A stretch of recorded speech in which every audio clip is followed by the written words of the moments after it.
வணக்கம். வைகறை சிந்தனையில் இன்றைக்கி என்ன பார்க்க போகிறோம் அப்படின்னா, இன்றைக்கி என்ன தினம்? வியாழக்கிழமை அப்படிலாம் சொல்லக்கூடாது. தினம்னா என்ன அப்படின்னா, இப்போ தந்தையர் தினம், தாயார்கள் தினம், அது மாதிரி குழந்தைகள் தினம், இந்த மாதிரி வச்சுருக்க மாதிரி இன்றைக்கி என்ன வேர்ல்டு லெவலில் பார்த்திங்கன்னா, இன்றைக்கி உலக நகைச்சுவை தினம் அப்படின்னு வச்சுருக்குறாங்க. நகைச்சுவையாளர் தினம் அப்படி வச்சாலும் பரவாயில்லை. அப்படி என்ன நகைச்சுவை வென்றிருக்கு அப்படின்னு ஒரு கேள்வி கேட்கக்கூடாது. ஏன்னா நம்ம இருக்கிற இருப்பில் இதில் சிரிப்பு வென்றிருக்காக்கம் அப்படின்னு கேட்கக்கூடாது. ஏன் அப்படின்னா, உலக உயிர்களில் 80,000 கோடி உயிர்கள் இருக்கான். அந்த 80,000 கோடி உயிர்களில் சிரிக்க தெரிந்த ஒரே உயிரினம் மனிதன் மட்டும்தான் அப்படிங்கிறாங்க. இன்னொரு பறவை ஒன்று இருக்குங்கிறாங்க. அந்த பறவை அது சத்தமிட்டால் சிரிக்கிற மாதிரி கேட்குமா, ஆனால் சிரிக்குதுன்னு சொல்ல முடியாது. அப்போ அந்த ஒரு பெரிய வாய்ப்பை மனிதனுக்கு கடவுள் கொடுத்துருக்கிறாரு. அது மட்டும் இல்லைங்க, இந்த சிரிப்பை வேறு உயிர்கள் செஞ்சால் நம்மளால் சகிக்க முடியுமா? இப்போ வீட்டு வாசலில் உட்காந்துருக்கோம், ஒரு நாய் நம்மளை பார்த்து சிரிச்சுக்கிட்டே போகுதுன்னு வைங்க, லேசாக அப்படி சிரிக்கிற மாதிரி போச்சுன்னு வைங்க, எப்படி இருக்கும்? நொந்துருவான் சில பேர். கேவலம் ஒரு நாய் பார்த்து என்னை சிரிக்கிற மாதிரி ஒரு நிலைமை ஆயிடுச்சு, நீ எந்த நாய் இந்த தெருவில் நான் விட மாட்டேன் அப்படின்னு நினைப்பான். இல்லை பால் கறக்க போகிறப்ப எருமாடு லேசாக நம்மளை பார்த்து சிரிச்சுன்னு வைங்க, எதுக்கு சிரிக்குது, கண்ணுக்குட்டி விடாமல் நம்ம குடிக்கிறோம்னு அது சிரிக்குதோ அப்படின்னு நினைப்போம். இந்த சிரிப்பில் 1000 விஷயம் இருக்கும். அதே மாதிரி குரங்கு சிரிக்குதுன்னு நினச்சி நம்ம வாட்டி கை கொடுத்துடக்கூடாது. அது கோபமாக இருந்தால் தான் பல்ல காட்டுமா. அப்போ நமக்கு சிரிப்புங்கிற விஷயத்தில் நகைச்சுவை, அதே மாதிரி நகுதல், அதே மாதிரி சிரிப்பு, வடமொழியில் ஹாஸ்யம், இங்கிலீஷில் ஹியூமர், விட் அண்ட் ஹியூமர் அப்படிலாம் சொல்லுவாங்க. நிறையா எத்தனையோ சொற்கள் இருக்குது. அதுலேயும் திருவள்ளுவரே சொல்வார், நகுதல் பொருட்டன்று நட்பு கொள்ளுதல் என்னன்னா சிரிப்பதற்காக மட்டுமில்லை, மேற்கொண்டு அவன் தப்பு செஞ்சாலும் தண்டிக்கிற அளவுக்கு நமக்கு தன்மை இருக்கணுங்கிறார். கண்ணகி அப்படிங்கிற பேர் எடுத்துக்கிட்டாலே கண்ணால் நகுபவள்னு அர்த்தமா. கண்ணால் நகுதல்னா என்னென்னா, சில பேரை பார்த்தா அவங்க கண்ணே சிரிக்கிற மாதிரி இருக்கும். குழந்தைகள்கிட்ட நீங்கள் பார்க்கலாம். அதே மாதிரி சில நடிகைகள்கிட்ட நீங்கள் பார்த்தீங்கன்னா அந்த இது பார்க்கலாம். இப்போ குஷ்பு அவர்களுடைய பெரிய ப்ளஸ் பாயிண்ட் என்னன்னு பார்த்தீங்கன்னா, கண்ணே சிரிக்கிற மாதிரி இருக்கும். அதான் ப்ளஸ் பாயிண்ட்டுங்கிறது. இப்போ அதே மாதிரியான அந்த ஹியூமர் சென்ஸ் முகம் முழுவதும் இருக்கிறத வச்சுக்கிட்டு அதை நம்ம பார்த்து மகிழ்தல். இந்த சிரிப்பினால் என்ன லாபம் அப்படின்னா வேறு ஒன்றும் இல்லைங்க. சிரிக்கிறதுனால மனம் மென்மையாகுது. துக்கத்தை பிறட்ட சொன்னால் பாதியாகும். நகைச்சுவை அடுத்தவங்கிட்ட சொன்னால் 2 பங்காகும். மகிழ்ச்சி 2 பங்காகும். துக்கம் பாதியாக குறையும். நாம் என்ன செய்யலாம்? எப்போ பிறக்கிறோம், எப்போ பிறக்கிறோம், நமக்கு டேட் ஆஃப் பர்த் தெரியும், டேட் ஆஃப் டெத்து தெரியாது. டேட் ஆஃப் டெத்து தெரிஞ்சாலும் நல்லா இருக்காது. ஏன்னா சில பேர் அது நினச்சி அழுவாங்க. அதில் சில பேர் சந்தோஷமாக இருப்பான், நானாவது டிசம்பர், அவன் பிப்ரவரி பாவம் அப்படிமா. அப்புறம் சில பேர் நம்ம வீட்டுக்கே வந்துடுவான், இன்றைக்கி நவம்பர் 6 நீங்கள் போலையா அப்படின்னு கேட்டு வந்துடுவான். அதனால் இந்த நாட்களுக்குள்ளே ஒரு நாளில் வாழ்கிற ஈசல், 10 நாள் மட்டுமே வாழ்கிற பட்டாம்பூச்சி, இவையெல்லாம் மகிழ்ச்சியாக இருக்கிறது என்றால் நாமும் ஏன் மகிழ்ச்சியாக இருக்கக்கூடாது? மகிழ்ச்சியாக இருப்பது மட்டுமில்லை, மகிழ்ச்சியாக மற்றவர்களை வைத்துக் கொள்ளுதல். வாய் விட்டு சிரித்தால் நோய் விட்டு போகும். உலகத்திலே கடன் இல்லாதவன் லட்சாதிபதிங்க, நோய் இல்லாதவன் கோடீஸ்வரன். அப்போ நோய் இல்லாமல் இருக்கணும்னா நாம் மகிழ வேண்டும். நாமும் மகிழ்வோம், பிறர் மகிழ்விப்போம். அதுதான் உலக நகைச்சுவையாளர் தினமாக நாம் சொல்லும் செய்தி. வணக்கம். வைகறை சிந்தனையில் இன்றைக்கு நம்ம ஒரு எழுத்தாளரை பற்றி பார்க்க போகிறோம். யார், அவர் பேர் என்ன அப்படின்னு கேட்டால், அவர் பேர் பார்த்தசாரதி தான். ஆனால் அப்படி சொன்னால் புரியுமா? அப்போ தீபம் நான் பார்த்தசாரதின்னு ஒருத்தர் இருக்கார், அவரை பற்றி பேச போகிறோமா? இல்லை. இவர் யாருன்னு கேட்டால் இந்திரா பார்த்தசாரதி. இந்திரா என்பது அவருடைய துணைவியாருடைய பேர். அதாவது கும்பகோணத்தில் 1930ஆம் ஆண்டு பிறந்த இவர் அங்கே பள்ளியில் படிச்சிருக்கிறார். அப்படி படிக்கிற போது இவருக்கு ஆசிரியராக இருந்தவர் யாருன்னு கேட்டிங்கன்னா தி ஜானகிராமன்ட்ட இவர் படிச்சிருக்கிறாருங்கிறது ஒரு பெரிய ஆச்சரியமான விஷயம். மிகப்பெரிய எழுத்தாளர் தி ஜானகிராமன் முதல்ல பள்ளி ஆசிரியராக, பிறகு வானொலி நாடக தயாரிப்பாளராகலாம் இருந்துட்டு தான் அவர் மிகப்பெரிய எழுத்தாளராக மாறினார். அதே போல் இந்திரா பார்த்தசாரதி அவர்கள் அங்கே படிச்சுட்டு பிறகு கல்லூரியில் படிச்சுட்டு டெல்லி பல்கலைக்கழகத்தில் போய் பேராசிரியராக பல்லாண்டு காலம் பணியாற்றினார். அப்போ கனையாளிங்கிற ஒரு பத்திரிகை, இன்றைக்கும் புகழ்பெற்ற நிலையில் இருக்கக்கூடிய அந்த பத்திரிகையை நடத்தின அந்த குழுவில் இவர் இருந்தார். இவருடைய பெரிய சிறப்பு என்ன அப்படின்னா, இவருடைய நடை, இவருடைய எழுத்து. இவர் சாகித்ய அகாடமி விருது பெற்றவர். இவருடைய குருதி புனல் அப்படிங்கிற அந்த நாவல் இதில் பின்னாடி கூட ராமையாவின் குடிசைன்னு பாரதி கிருஷ்ணகுமார் அதை வந்து ஒரு குறும்படமாக மாற்றினார். கீழ வெண்மணிங்கிற இடத்துல அந்த ஒடுக்கப்பட்ட இன மக்கள் வந்து குடிசையில் வச்சு தீ வைத்து கொளுத்தப்பட்ட கதையை பற்றி அந்த குறிப்பினில் அவர் எழுதியிருப்பார். அதே போல் தந்திரபூமி என்கின்ற இவருடைய படைப்பு வந்து ரொம்ப அற்புதமான படைப்பு. இவருடைய மனைவி ஒரு தடவை நோய்வாய்ப்பட்டிருந்த போது இவர் பக்கத்தில் இருந்து பார்த்துக்கிட்டாராம். அப்போ தான் அவருக்கு அந்த கதை எழுதுறங்கிற ஒரு விஷயம் கூட தோணியிருக்கு. அப்போ தான் மனைவியுடைய பேரவே கூட வச்சுக்கிட்டு நிரா பார்சாரதிங்கிற பேரில் கதைகள் எழுத ஆரம்பித்தார். இவருடைய எழுத்து வந்து ஒரு இன்டலெக்சுவல் குரூப், எப்படி பாலச்சந்தர் படம் அப்படிங்கிறது இந்த படித்தவர்கள் விரும்பி பார்க்குற படமாக இருக்குமோ அதுபோல் இவருடைய எழுத்து நடை வந்து அவ்வளோ நல்லாயிருக்கும். இன்னும் சொல்கிறதா இருந்தால் சிறுகதைகள், நாவல் எல்லாத்துக்கும் மேலே நிறைய நாடகங்கள் எழுதியிருக்கார். இவருடைய நாடகங்கள் முழுவதும் தனியாக வந்திருக்குது, மேடையில் நடிக்கப்பட்டிருந்தது. இது தவிர ஜெர்மனியில் போலந்து நாட்டில் வார்சா பல்கலைக்கழகத்தில் இவர் வந்து வருகை தரு பேராசிரியராக பல ஆண்டு எல்லாம் அங்கே பணியாற்றிருக்கிறார். நான் பிற்காலத்தில் இப்போ சமீபத்தில் கூட பாலுமேந்திரா அவர்கள், நான், இவர் எல்லாம் சேர்ந்து ஒரு சுஜாதா அவர்களுடைய விருது இதுக்கு வழங்கு விழாவுக்கு போயிருந்தோம். அப்போ நான் அவரோட பேசிகிட்டு இருந்திருக்கேன். ரொம்ப அழகான விஷயங்கள் எல்லாம் சொல்கிறாரு. அவுரங்கசீப் என்கின்ற நாடகம், ராமானுஜர் என்கின்ற நாடகம், திரைகளுக்கு அப்பால் அப்படிங்கிற ஒரு கதை, இவருடைய இந்த குருதிப்புணல்ங்கிற இந்த கதையினுடைய பேரை தான் பின்னாடி என்னுடைய இனிய நண்பர் பத்மஸ்ரீ கமலஹாசன் அவர்கள் கூட தன்னுடைய படம் ஒன்றுக்கு அந்த பேரை பயன்படுத்துறதுக்கு அவர்கிட்ட அனுமதி வாங்கினார். அப்படியான மிகச்சிறந்த எழுத்தாளர், நல்ல மொழிபெயர்ப்பாளரும் கூட. இவருடைய கட்டுரைகள் வந்து ரொம்ப அருமையாக இருக்கும். அதே மாதிரி பாண்டிச்சேரியினுடைய இதை பற்றி எழுதுகிற போது அங்கே பாண்டிச்சேரி பல்கலைக்கழகத்தில் வேங்கட சுப்பிரமணியன் அவர்கள் இருந்தபோது இவர் வந்து நாடகத்துறையினுடைய தலைவராகவும் இவர் இருந்தார். தமிழில் வந்து வித்தியாசமான நாடகங்களை கொண்டு வந்து கொடுத்த ஒரு பெருமை இவருக்கு உண்டு. இப்போ இன்றைக்கும் நம்மோடு வாழ்ந்து கொண்டிருக்கின்ற இந்திரா பார்சதியை பொறுத்த மட்டும் எழுத்து என்பது மிகச்சிறந்த ஒரு பணியாக இருந்தது. விருது பெற்றவர், நாடகங்கள் படைத்தவர், கட்டுரைகள் எழுதியவர், பல்கலைக்கழக பேராசிரியராக இருந்தவர். இன்றைக்கும் நம்மோடு இருந்து புதிய செய்திகளை பற்றி சொல்வதற்கு சிந்தனையோடு தருகின்ற ஒரு நல்ல ஆற்றல் மிக்கவராக இருக்கிறார் என்று சொன்னால், இந்திரா பார்சானுடைய எழுத்தை படித்து பார்க்கிற போதுதான் அந்த நடை நம்மை ஈர்க்கின்ற விதம் நமக்கு புரியும். இன்றைய தலைமுறையினர் இவர்களை பற்றியெல்லாம் தெரிந்து கொள்வது கட்டாயம். வைகர சிந்தனை இது ஒரு நல்ல உற்சாகத்தை கொடுக்குதுங்கிற விஷயத்த பார்த்த பல பேர் சொல்கிறாங்க. இன்னொருத்தரோட கேட்டார், தொலைக்காட்சியில் பேசிகிட்டு இருக்கீங்களா, அப்புறம் எதுக்கு அப்படின்னு கேட்டார். நான் காலையில் ஜெயா டிவியில் பேசுகிறேன், ஆனால் நான் பேசுகிற டயத்துக்கு ஒரு 5 நிமிஷம் முன்னாடியோ பின்னாடியோ பார்த்தா அதை விட்டுட்டோம்னா பார்க்க முடியாது. நேற்று விஷயத்தை இன்றைக்கி பார்க்க முடியாது, போன வார விஷயத்தை இன்றைக்கி பார்க்க முடியாது. அது மட்டும் இல்லை, நம்ம காரில் போயிட்டுருக்கோம், திடீர்னு ஜெயா டிவியில் அருமையான விஷயம் பேசுகிறாங்கன்னா நம்ம காரை போய் நிப்பாட்டிட்டு போய் பார்த்துட்டு வர முடியாது. அதாவது ஒரு காலத்தில் போய் சினிமா தேட்டரில் பார்த்தோம், அப்புறம் வீட்டுக்குள்ளே டிவி வந்துச்சு. இன்றைக்கி டிவியே எங்கே வந்துருச்சுன்னா நம்ம கைக்கு வந்துருச்சு, கையில் இருக்கக்கூடிய செல்லில் பார்க்க முடியும். இப்போ எந்த நேரத்துலையும் எதையும் பார்த்துக்கலான்னு வர்றபோது வைகர சிந்தனையை காலையில் நேரடியாக பார்க்கவும் செய்யலாம், நைட்டு 11 மணிக்கும் பார்க்கலாம். அப்படியான பதிவை நம்ம பண்ணிடுறோம். பதிவிறக்கம் பண்ணிட்டால் எதையும் பார்த்துக்கலாம். சரி, இன்றைக்கான செய்தி என்ன பார்க்க போகிறோம்? இந்த உலக கணக்கெடுப்பு, உலக மக்கள் தொகை கணக்கெடுப்பு நாள் அப்படின்னு ஒன்று வச்சுருக்குறாங்க. இது எதுக்கு இப்படி எளிமையாக சொல்கிறேனே, இன்றைக்கி எவ்வளவுங்க நம்ம வீட்டில் எத்தனை பேர் சாப்பிடுவாங்க அப்படின்னு வீட்டில் மனைவி கேட்குறாங்கன்னு வைங்க. என்ன நம்ம ஒரு 4 பேர், இன்றைக்கி 2 பேர் வர சொல்லியிருக்கேன், 6 பேர். இப்போ நம்ம வீட்டில் இருக்கவங்க 4 பேர், வெளியிலேருந்து வரவங்க 6 பேருன்னா 6 பேருக்குரிய சமையலை பண்ணுவாங்க அவங்க. ஒரு சமையல் பண்ணுறதா இருந்தால் அதுக்கேற்றபடி. சரி, படுக்க இடம் வேணுமே அப்படின்னா அவங்க முன் ரூமில் படுத்துக்கிட்டோம், நம்ம 4 பேர் இந்த ஹாலில் படுத்துக்கிடுவோம் அப்படின்னா அடுத்தது. சரி, தண்ணியெல்லாம் அதுக்கெல்லாம் பிடிச்சி வச்சாச்சா? இருக்குது.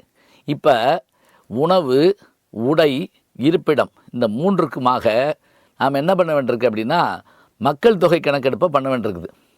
இதை முதல்ல நமக்கு யார் கற்றுக் கொடுத்தா? யாரும் கற்றுக் கொடுக்க வேண்டாம். ஏன்னா ராஜாக்களே அந்த காலத்தில் இந்த மாதிரியான வேலைகளை பார்த்து வச்சுருக்காங்க. கல்வெட்டுக்களில் இதை பற்றி குறிப்புகள் இருக்குது. இந்த ஊரில் இவ்வளோ பேர் இருக்காங்க, இவ்வளோ பேர் பார்த்துக்கிறாங்க, இதெல்லாம் இருக்குது அப்படின்னு இருக்குது. ஆனால் ஆங்கிலேயர்கள் நம்ம ஆள வந்த பிறகு தான் சில வேலைகளை சரியாக செஞ்சாங்க. உதாரணமாக சொல்கிறதா இருந்தால் மெக்கன்சி என்கின்ற ஒரு ஆங்கிலேயர் நம்முடைய கல்வெட்டுக்கள், ஓலைச்சுவடிகள், செப்பேடுகள் அத்தனையும் எடுத்து தொகுத்து கொடுத்தார். அவர் மட்டும் அந்த வேலையை செய்யலைன்னு வச்சுக்கோங்க, அது உண்மையிலே அது வந்து ஒரு பெரிய நஷ்டமாக இருந்திருக்கு நமக்கு. மெக்கன்சி பற்றி யார் எழுதியிருக்கா அப்படின்னா தஞ்சை பல்கலைக்கழகத்தினுடைய மேனாள் துணைவேந்தர் ராஜேந்திரன் அவர்கள் அருமையான ஒரு புத்தகம் ஒன்று எழுதியிருக்கிறார். நான் ஒரு தடவை அதை பற்றி சொன்ன பிறகு அவர் எனக்கு ஃபோன் பண்ணி சொன்னார், நீங்கள் இன்றைக்கி பேசுனீங்களா, இந்த புத்தகம் நான் எழுதுனேன் அப்படின்னார். ரொம்ப நன்றிங்க, உங்கள் பேர் சொல்லி சொன்னேன், நான் உங்களை சந்தித்ததில்லை, நம்ம சந்திப்போம் சார் அப்படின்னு சொல்லியிருந்தேன். சரி, இப்போ வாங்க, இந்த மெக்கன்சி எப்படி அதை தொகுத்தாரோ அதுபோல் மக்கள் தொகை கணக்கெடுப்பை ஆங்கிலேய அரசாங்கம் செய்ய ஆரம்பித்தது. இப்போ ஒரு ஊரில், ஒரு நாட்டில், உலகத்தில் என்று வரிசையாக நம்ம பார்த்தோம்னு சொன்னால் இன்றைக்கி உலகம் முழுவதும் 500 கோடிக்கு மேற்பட்ட மக்கள் தொகை இருப்பதாக சொல்கிறாங்க. இந்தியாவில் 130 கோடி, சீனா அதை தாண்டிடுச்சுங்கிறாங்க. ஆனால் ஒரு ஆச்சரியம் பாருங்கள், ஆங்கிலேயர்கள் நம்மை ஆண்டு கொண்டிருந்த போது 1921 பாரதி மறையும் முன்பாக தன்னுடைய பாடல் ஒன்றில் ஒரு வார்த்தை சொல்கிறாரு, நாங்கள் 30 கோடி பேர்களும் நாய்களோ பன்றி சேய்களோ அப்படிங்கிறார். அப்போ 1921 அவர் மறையிற போது நம்முடைய இந்தியாவுடைய மக்கள் தொகையினுடைய கணக்கெடுப்பு படி பார்த்தா 30 கோடி பேருங்கிறாங்க. கொஞ்சம் முன்ன பின்ன இருக்கலாம், அதை பற்றி இல்லை. ஆனால் இந்த ஆங்கிலேயன் நம்ம விட்டு போன பிறகு, அதாவது அவர் 1921, இப்போ 1918 வந்துட்டோம், 2018 வந்துட்டோம். இன்னும் 3 வருஷம் கழித்து பார்த்தா 100 வருஷம் ஆக போகுது. நியாயப்படி என்ன இருக்கணும்? 60 கோடி இருக்கலாம். ஆனால் 130 கோடி அளவுக்கு வந்துடுச்சுன்னு சொன்னால் மக்கள் தொகை கணக்கெடுப்பு எதுக்காகன்னு சொன்னால் இருப்பிடம், உணவு, தண்ணீர், உடை, பயணம் என்கின்ற அத்தனைக்கு வேண்டியிருக்கு. இதெல்லாம் அடிப்படையாக வச்சு தான் இதை கணக்கெடுத்துருக்காங்க. இந்த கணக்கெடுப்பின் மூலமாக நாம் எதிர்காலத்தில் என்ன ஒரு கணக்கு போடுறாங்க அப்படின்னா, குடித நீர் பஞ்சம் வருவதற்கான வாய்ப்பு இருக்குங்கிறாங்க. உலகம் முழுவதும் குடிநீர் பஞ்சம் ஏற்படலாம், உணவு பற்றாக்குறை ஏற்படலாம். அப்போ நாம் என்ன செய்யணும்? ஒரு வீட்டுக்கான திட்டம் போடுவதைப் போல அடுத்து உலகம் இத்தனை மக்களை கொண்டதாக இருக்குமானால் இவர்கள் வசிப்பதற்கான இடத்தையும் இவர்களுக்கு தேவையான உணவையும் குறிப்பாக குடிநீரையும், ஏன் ஆக்சிஜன், முதல்ல இந்த காற்று, இவ்வளவும் வேணும். இதுக்கெல்லாம் நம்ம தயாரிக்க வேண்டிய சூழலில் இருக்கோம். அதனால தான் மற்ற கிரகங்களுக்கு தேடி போக வேண்டிய சூழல் வந்துருச்சு. உலக மக்கள் தொகை கணக்கெடுப்பு நாள் மூலமாக நாம் நம்மை சீர்திருத்திக் கொள்ளுகிறோம் என்பது மட்டுமில்லை, அடுத்து வருகிற தலைமுறையை எப்படி பாதுகாக்கலாம், நாம் இருவர் நமக்கிருவர், நாம் இருவர் நமக்கொருவர், நாம் இருவர் நமக்கு அதுக்கு இன்னொருவர் அப்படிங்கிற அளவுக்கு வந்துடலாம். அதனால் மக்கள் தொகை கணக்கெடுப்பை நாம் சரியாக வைத்து கொண்டால் நம்முடைய திட்டங்கள் மூலமாக சாதித்து காட்ட முடியும். வரும் சந்ததியினருக்கு நாம் ஏதாவது செய்ய முடியும். வணக்கம். இன்றைக்கி வைகறை சிந்தனையில் நமக்கு என்ன ஒரு மகிழ்ச்சின்னா, இந்த ஆகஸ்ட் வந்துட்டாலே, ஆகஸ்ட் மாதம் நமக்கு சுதந்திர தினத்துக்குரிய மாதம் அது. அதுலேயும் அந்த தியாகிகள் எல்லாம் பற்றி பேசுகிறப்ப உண்மையிலேயே உடம்பு புல்லரிச்சு போகுது. இப்போ நம்ம யாரை பற்றி பார்க்க போகிறோம் அப்படின்னா, லோகமானிய பாலகங்காதர திலகர். அதாவது மக்களால் தரப்பட்ட பட்டம் லோகமானியம். பாலகங்காதர திலகர் என்பது இவருடைய தாய் தந்தையருக்கு வைத்த பெயர். இன்னும் கூட சொல்லதாக இருந்தால், பால் என்கின்ற வார்த்தை அவருடைய தாயார் அவங்கள கூப்பிட்ட வார்த்தையும் அது. கேசவ் திலகர் தான் இவருடைய பேர். தன்னுடைய சிறு வயதில் தாயை இழந்ததுனால அந்த அம்மா கூப்பிட்ட பேரையே தன்னுடைய செல்லப்பேரை சேர்த்து வச்சுக்கிட்டாராம். இவர் இப்போ இவருடைய தந்தையார் மிகப்பெரிய படிப்பாளி, இவரை நல்லா படிக்க வைக்கிறாரு.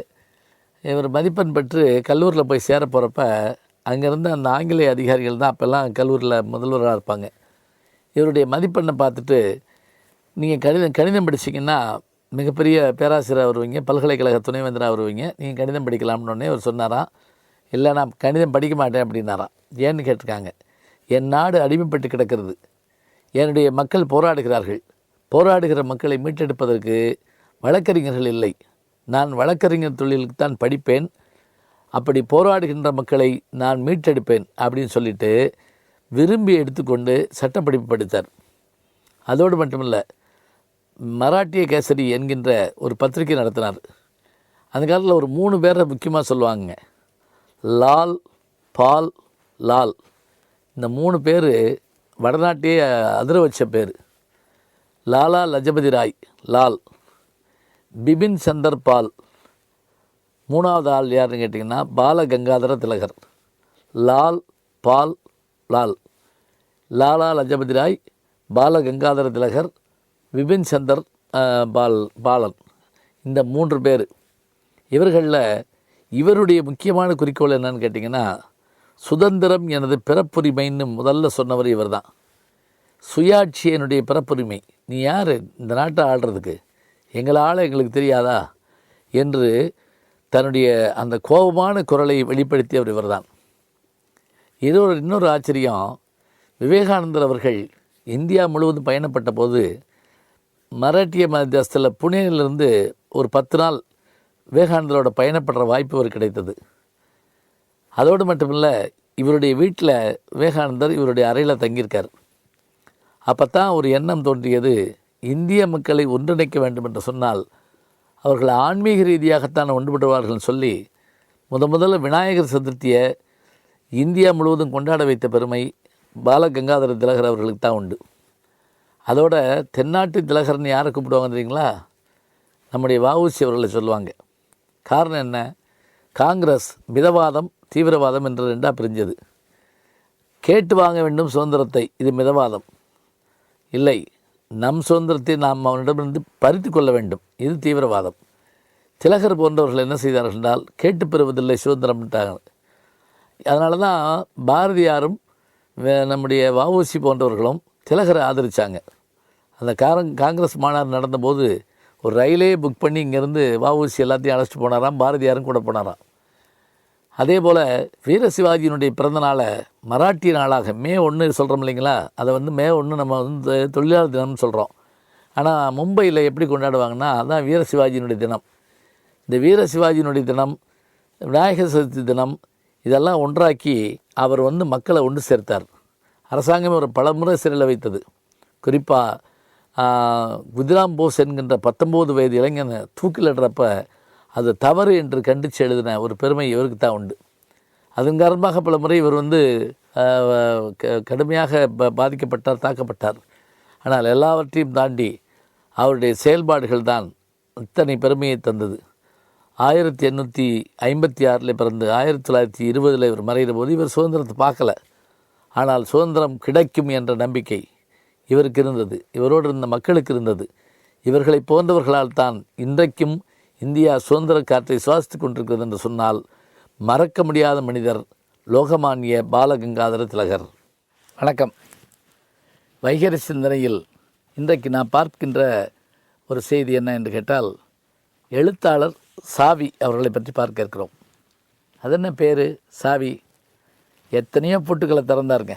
என்ன பூட்டு என்றால், எழுத்துலகில் நாமும் எழுத்தாளர் ஆவோமா என்று பலர் ஏங்கிக் கொண்டு மனதுக்குள் தங்களுடைய எண்ணங்களை சிறை வைத்திருந்த போது அந்த பூட்டுக்களை எல்லாம் திறந்த சாவி நம்முடைய சாவி அவர்கள்தான். இவருடைய பிறந்த ஊர் வேலூர் மாவட்டத்துக்கு அருகிலே, ஆற்காட்டுக்கு அருகில் இருக்கக்கூடிய வேலூர் மாவட்டத்தில் ஆற்காட்டுக்கு அருகிலே மாம்பாக்கம் என்கின்ற சின்ன கிராமத்தில் அவர் பிறந்தார். இவருடைய தந்தையார் பேர் சாமா. அதனால தான் இவர் தன்னுடைய சொந்த பேர் விஸ்வநாதன் என்கின்ற பேரை, இயற்பெயரை அப்பாவுடைய பேருடைய முதல் எழுத்து எடுத்துக்கிட்டு சா வி என்று வைத்துக்கொண்டு சா விஸ்வநாதன் என்பதை சாவி என்று சுருக்கமாக வைத்து கொண்டார். பள்ளிக்கூடம் படிப்பை முடித்த பிறகு இவருடைய எண்ணம் எழுத்து எல்லாமே பத்திரிகை துறையை நோக்கி இருந்தது. அதனால் என்ன பண்ணார் அப்படின்னா, சென்னையை நோக்கி பல இடங்களில் வேலை கேட்டு ரொம்ப வறுமையில் உழந்தார். பின்னர் ஆனந்த விகடன் பத்திரிகையில் போய் வேலை கேட்டார். அப்போ யார் இருந்தால் ஆனந்த விகடன்னா கல்கி அவர்கள் இருந்தார்கள். அவருடனே இங்கே எல்லாருமே வேலைக்கு ஆள் இருக்க பார்த்துக்கலாமே அப்படிட்டார். உடனடியாக அவர் என்ன பண்ணார்னா, ஒரு பத்திரிகையை தொடங்கிவிட்டார். தொடங்கி அது ஏதோ ஒரு விகடனுங்கிற பேரில் ஒரு பத்திரிகையை தொடங்கின உடனே, என்னடா அது போட்டியான பேராக இருக்குது அப்படின்னு சொல்லிட்டு கூப்பிட்டு, என்ன வேணும் உனக்கு? வேலை வேணும். சரி, உனக்கு எழுத தெரியுமா? எழுத தெரியும், எழுது அப்படின்னு முதல்ல மோதிர கையால் குட்டுப்பட்ட மாதிரி நம்முடைய கல்கி அவர்களுடைய அந்த அருமையான ஆதரவோடு இவர் ஆனந்த விகடன் எழுத ஆரம்பித்தார். இவருடைய எழுத்தில் ஒரு சிறப்பு என்ன அப்படின்னா, இளையோடுகிற நகைச்சுவை. இந்த நகைச்சுவை வைத்துக்கொண்டு இவர் எழுதின பல கட்டுரைகள் இவருக்கு பெரிய ஒரு சிறப்பை கொடுத்தன. அதோடு மட்டுமல்ல, எது சுதந்திர போராட்ட காலம் ஆதலால் இவர் என்ன பண்ணார்னா, நவகாளி போராட்டம் என்ற ஒரு செய்தி, உப்பு சத்தியாகிரகத்தின் போது காந்தியடிகளோடு கூடவே போய் அங்கு நடைபெறுகின்ற அந்த செய்திகளை எல்லாம் புகைப்படத்தோடையும் செய்தியோடையும் ஆனந்த விகடனில் எழுதுவதற்கான வாய்ப்பு இவர் கிடைத்தது. ரொம்ப அபூர்வமான ஒரு விஷயம். காந்தியடிகளோடு பயணப்பட்டவர் இவர்.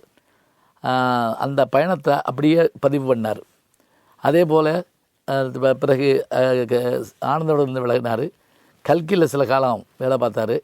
அதற்கு பிறகு என்ன பண்ணார் அப்படின்னா, தானே சொந்தமாக பத்திரிகை நடத்த வேண்டும் அப்படிங்கிறதுக்காக வெள்ளிமணி அப்படின்னு ஒரு பத்திரிக்கை ஆரம்பித்தார். பூவாளி அப்படின்னு ஒரு பத்திரிக்கை தொடங்கினார். எல்லாம் அவ்வளோவா சரிப்பட்டு வரல. கடைசியில் குங்குமம் இதழில் ஆசிரியராக சில காலம் இருந்தார். அதுலேயும் அவர் நிலைச்சிருக்க முடியல. தினமணி கதிரில் ஆசிரியராக இருந்தார்.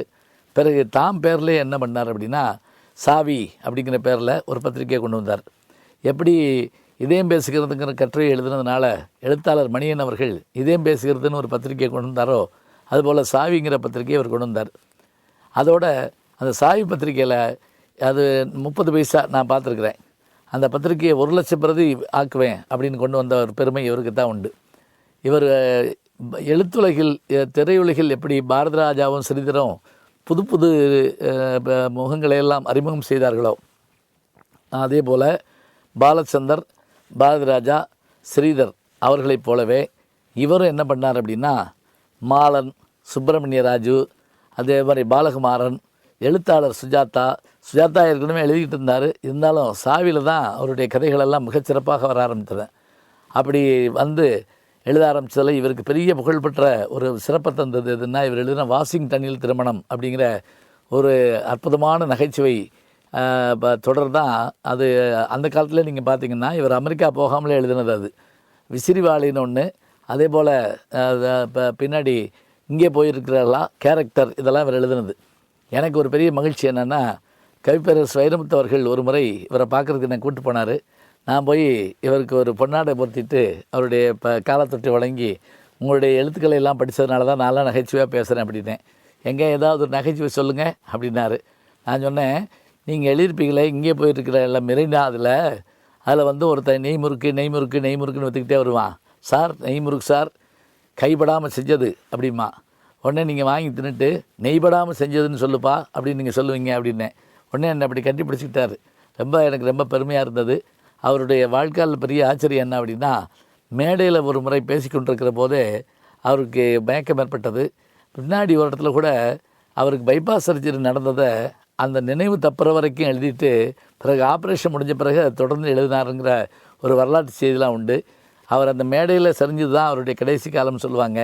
2001 அவர் மறைந்து விட்டாலும் கூட இன்றைக்கும் எழுத்துலகில் பலரை உருவாக்கிய பெருமையும், தனக்கென தனியாக பத்திரிகை தொடங்கிய அந்த அருமையும், எழுத்தில் தன்னை நிலைநிறுத்திக் கொள்வதற்காக நகைச்சுவையை எடுத்துக்கொண்ட விதமாக சாவியை நாம் என்றைக்கு மறக்க முடியாது. வாஷிங்டனில் திருமணம் என்கின்ற நாவலை படித்து பாருங்கள். சாவி அவர்களின் அருமை உங்களுக்கு புரியும். வணக்கம். இன்றைக்கி வேகிற சிந்தனையில் உற்சாகத்தை தரக்கூடிய ஒரு பெரிய கவிஞர் யாருன்னு கேட்டிங்கன்னா, பட்டுக்கோட்டை கல்யாண சுந்தரம். அவருடைய ஊர் வந்து பட்டுக்கோட்டை அப்படின்னு கேட்டால், அவர் ஊர் பட்டுக்கோட்டைக்கு பக்கத்தில் ஒரு சின்ன கிராமம், செங்கப்படுத்தான்காடு அப்படிங்கிற ஒரு சின்ன கிராமம். எப்போவுமே என்ன பண்ணுவாங்கன்னா, அந்த ஊர் பக்கத்தில் கூடிய ஒரு பெரிய ஊரை சொல்லுவாங்க. இப்போ கண்ணதாசன் காரைக்குடி அப்படின்னா அவர் காரைக்குடி இல்லை, அது பக்கத்தில் சிறுகூடல்பட்டி. அதே போல் உடுமலை நாராயணகவி அப்படின்னா அவர் ஊர் உடுமலை இல்லை, உடுமலைப்பேட்டை இல்லை, பக்கத்தில் பூளவாடி என்கின்ற கிராமம். இப்போ செங்கப்படுத்தான்காட்டில் பிறந்துட்டு இவருடைய தாயார் பேர் விசாலாட்சி. ஒரு ஆச்சரியம் என்னன்னு கேட்டிங்கன்னா, கண்ணதாசனுடைய தாயார் பேரும் விசாலாட்சி தான். எனக்கு ஒரு மகிழ்ச்சி என்னென்னா, எங்கள் அம்மா பேரும் விசாலாட்சி தான். இந்த இவர் வந்து என்ன அப்படின்னா, இவருக்கு ஒரு சகோதரன் ஒரு சகோதரி உண்டு. எளிய குடும்பம், விவசாய குடும்பம். இவர் நாடகத்துக்கு தான் முதல்ல பாட்டு எழுத ஆரம்பித்தார். இவர் வாழ்க்கையில் 21 தொழில்கள் செய்தவர் அப்படிம்பாங்க. அதாவது மாம்பழம் விற்றுருக்கிறாரு, டிக்கெட் கொடுத்துருக்காரு, மியூசிக் போட்டிருக்காரு, நடிச்சிருக்காரு, மீன் பிடிக்க போயிருக்காரு, ரிக்ஷா வண்டி இழுத்துருக்காரு. இத்தனை வேலைகளை செஞ்சு பிறகு இதுக்கு பாட்டு எழுத வர்றார். கவிஞர் வாலி அவர்கள் கூட ஒரு இடத்துல எழுதியிருந்தார், நான் மெட்ராஸில் பாட்டுக்கான இது தேடி தங்கியிருந்த போது ஒருத்தர் தினம் வந்து பையை கொண்டு வந்து நாகேஷ் ரூம்லேயும் வி கோபாலகிருஷ்ணன் ரூம்லேயும் வச்சுட்டு போவார். அவர் அதுக்குள்ளே இப்போ நோட் இருக்கும், அதில் பாட்டெலாம் இருக்குன்னா எடுத்து வரணும். இப்போ இப்படி பரட்டி பார்த்தேன், அதை பரட்டி பார்த்தா அருமையான பாட்டு ஒன்று இருந்துச்சு. அது என்ன பாட்டுன்னா, அந்த காலத்துலலாம் இந்த இப்படி மீசையை இப்படி முறுக்கி விட்டு அதில் எலுமிச்சை பழத்தை நிப்பாட்டு வைப்பாங்களாம், இல்லைன்னா காசை நிப்பாட்டு வாங்கலாம். இது வந்து இந்த வீரத்துக்கு அழகு அந்த காலத்தில். இதை வச்சு ஒரு பாட்டு அதில் இருந்திருக்கு அந்த நோட்டுக்குள்ளே. என்ன பாட்டு தெரியுங்களா? 50 பைசா நிற்கிற மாதிரி மீசை வச்சான், அவன் தோசை விற்கிற பொம்பளை மேலே ஆசை வச்சான் அப்படின்னு அந்த பாட்டு இருந்திருக்கு. இதை பார்த்துட்டு இவர் ஆச்சரியப்பட்டு அவர் வந்தவர்கிட்ட கேட்டார், யாருங்க இது எழுதியிருக்கிறதுன்னு. என் தம்பி கல்யாண சுந்தரம். எந்த ஊருங்க உங்களுக்கு? பட்டுக்கோட்டை அப்படின்னு. பெரிய ஆளாக வருவாருங்கன்னு அவர் சொன்னாராம். அவர் தான் அந்த பட்டுக்கோட்டை கல்யாண சுந்தரம் அவர்கள். அவருக்கு சினிமா வாய்ப்பு கிடைச்சது வந்து எப்படின்னா 1955 படித்த பெண் அப்படிங்கிற ஒரு படத்தில் அவர் எழுதினார். ஆனால் அவருக்கு ரொம்ப புகழ தந்த பாட்டு எது அப்படின்னா, பாசவலை அப்படின்னு ஒரு படம். பின்னாடி கூட ஒரு பாசவலை வந்தது, அந்த படம் இல்லை. இந்த பாசவலை மாடர்ன் தேட்டர்ஸ் படம். இதில் எம்எஸ் விஸ்வநாதன், ராமமூர்த்தி அவர்கள் தான் இசையமைக்கிறாங்க. இதில் ஒரு தத்துவ பாட்டு எழுதணும். அப்போ தத்துவ பாட்டுனா யாருன்னு கேட்டிங்கன்னா உடுமலை நாராயணகவின் தான் தத்துவ கவிராயர்னே பேர். ஆனால் அவர் கால் ஷீட் கிடைக்காதான். எப்படின்னு கேட்டிங்கன்னா அவர்கிட்ட கவிதை வாங்குறதா இருந்தால் 1 மாதம் காத்திருக்கணுமா. அவருடைய கார் ஒவ்வொரு ஸ்டுடியோலையும் இப்படி போட்டுக்கிட்டே போவாங்களாம், தபால் போடுற மாதிரி. அப்படியான ஆள். அவருக்கு அடுத்து மருதகாசி. இப்போ மருதகாசி தான் எழுதணும் நியாயப்படி. அவர் என்ன பண்ணாரா, இந்த தத்துவ பாட்டு நகரில் ஒரு பையன் நல்லா எழுதியிருக்கானுங்கன்னு சொல்லி இந்த பாட்டை பாருங்கள் அப்படின்னு விஸ்வநாதன் கொடுத்தாராம். அது என்ன பாட்டுக்குறீங்க? குட்டியாடு தப்பி வந்தால் குள்ளநதிக்கு சொந்தம், குள்ளநதி தப்பி வந்தால் குறவனுக்கு சொந்தம், தட்டுக்கட்ட மனிதர்களில் பட்டதெல்லாம் சொந்தம், சட்டப்படி பார்க்க போனால் 8 அடி தான் சொந்தம், உனக்கு அது சொந்தம் எனக்கு அது சொந்தம், உலகத்துக்கு இதுதான் சொந்தமடா. இந்த பாட்டு தான் பாட்டு. பாட்டுன்னா என்ன அர்த்தம்? ரொம்ப ஹிட்டான பாட்டு. இப்போ இதில் ஆரம்பித்த உடனே இதுக்கு பிறகு பார்த்திங்கன்னா எப்படி அவருடைய பாட்டு இருந்தது. 500 பாடல்கள் இருக்காருங்க. 29 வயதில் மறந்துடுறார். 1930 பிறக்கிறாரு, 59 இறந்து போகிறார். ஒரு தவறான அந்த ஆப்ரேஷன் காரணமாக தான் அவருடைய அந்த சைனஸ் ஆப்ரேஷனில் அவருடைய மூக்கு நரம்பு வெட்டப்பட்டு இதாகிட்டார்னு சொல்லி நம்ம கேள்விப்படுறோம். ஆனால் எம்ஜிஆர் சொன்னார் ஒரு முறை, நான் முதலமைச்சர் நாற்காலியில் உட்காந்துருக்கேன்னா இந்த நாற்காலியில் ஒரு கால் யாருடைய இதுன்னு கேட்டிங்கன்னா பட்டுக்கோட்டை கல்யாண சுந்தரத்துடைய பாட்டு அப்படின்னாரு. எம்ஜிஆருடைய வெற்றிகரமான பாடல் முழுவதும் முதல்ல எழுதினவர் பட்டுக்கோட்டை தாங்க. உதாரணமாக சின்ன பயலை சேதி கேளடா அப்படின்னு, வேப்பமர உச்சியில் நின்று பேயொன்று ஆடுதுன்னு விளையாட போகும்போது சொல்லி வைப்பாங்க, உன் வீரத்தை கொழுந்திலேயே கிள்ளி வைப்பாங்க, வேலையற்ற வீணர்களின் மூளையற்ற வார்த்தைகளை வேடிக்கையாக கூட நீ நம்பிவிடாதே, வீட்டுக்குள்ளே விழுந்து கிடந்து வெம்பி விடாதே. எளிமையாக இருக்கும் பாட்டு. திருடாதே பாப்பா திருடாதே, கொடுக்கிற காலம் நெருங்குவதால் இனி எடுக்கிற அவசியம் இருக்காது, இருக்கிறதெல்லாம் பொதுவாக போனால் ஒதுக்குற வேலையும் இருக்காது, பதுக்கிற வேலையும் இருக்காது. அதே போல் இவர் எழுதாத செய்தி கிடையாதுங்க. கல்யாண பரிசு கதையை 1.5 மணி நேரம் சொல்லி முடித்தாராம். யார்? ஸ்ரீதர். அந்த கதையை அப்படியே கேட்டுட்டு, காதலிலே தோல்வி உற்றால் கன்னி ஒருத்தி, கலங்குகிறாள் அவனை நெஞ்சில் நிறுத்தி. அவ்வளோதானேயா அப்படின்னாராம். அட பாவி, 1.5 மணி நேரம் கதை சொல்லியிருக்கேன், அது ஒரே வரியில் சொல்லிட்டே அப்படின்னாராம். என்ன ஆச்சரியம்னா அதாங்க அந்த படத்துக்கு தான் அவர் முழுசாக பாட்டு எழுந்தாருங்க. எல்லா பாட்டும் அவர் தான். அந்த 59வது வருஷம்தான் இவருடைய மனைவி பேர் கௌரவம்பால். ஒரே ஒரு பையன் பிறக்கிறாரு. 59வது ஆண்டு தான் இவருடைய இதில் இறந்து போகிறாரு. ஆனால் நமக்கு என்ன அப்படின்னு கேட்டிங்கன்னா, இன்றைக்கு வரைக்கும் அவருடைய அந்த பாடல்களை நம்ம சொல்லிக்கிட்டே இருக்கோம். முகத்தில் முகம் பார்க்கலாம், விரல் நகத்தில் பவளத்தின் நிறம் பார்க்கலாம், இகத்தில் இருக்கும் சுகம் எத்தனை ஆனாலும் இருவருக்கும் பொதுவாக்கலாம், அன்பே அதன் எண்ணிக்கை விரிவாக்கலாம். இவர் பொதுவுடைமை சித்தாந்தத்தை சேர்ந்தவர் இருந்தாலும் பக்தி பாட்டு எழுதியிருக்காருங்க. பிள்ளையார் கோயிலுக்கு பொழுதிருக்கும் வந்திருக்கும் பிள்ளையார், இந்த பிள்ளையார்னு ஒரு பாட்டு வரும்.